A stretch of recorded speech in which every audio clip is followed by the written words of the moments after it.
যদি তেলের মূল্য 25% বৃদ্ধি পায় তবে তেলের ব্যবহার শতকরা কত কমাতে তেল বাবদ খরচ বৃদ্ধি পাবে না। এই অঙ্কটা বিভিন্ন পরীক্ষায় বহুবার এসেছে। তাহলে এই অঙ্কটা আমরা দুইটা নিয়মে শিখবো, একটা হচ্ছে সাধারণ নিয়ম আর একটা হচ্ছে শর্টকাট নিয়ম। এখানে বলা আছে তেলের দাম যদি 25% বৃদ্ধি পায় তাহলে আমরা লিখতে পারি 25% বৃদ্ধিতে মূল্য, যেহেতু 100 টাকায় 25 টাকা বাড়ে তাহলে আমরা লিখতে পারি 100 টাকায় 25 টাকা বৃদ্ধি পাওয়ার ফলে আমাদের এখানে 125 টাকা হয়ে গেল।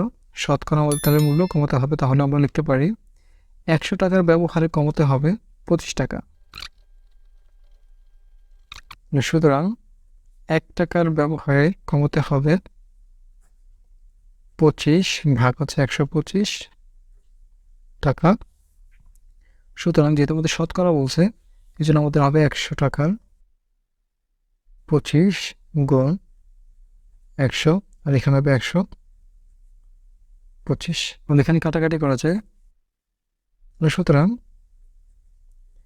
20%। তাহলে আমাদেরকে 20% কমাইতে হবে। তাহলে সঠিক উত্তর হচ্ছে 20%।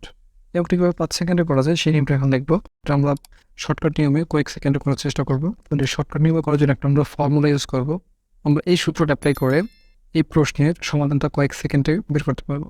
তাহলে এখানে শতকরা বৃদ্ধি হচ্ছে 25% বৃদ্ধি পেয়েছে, তাহলে আমরা এখানে 25 লিখতে পারি।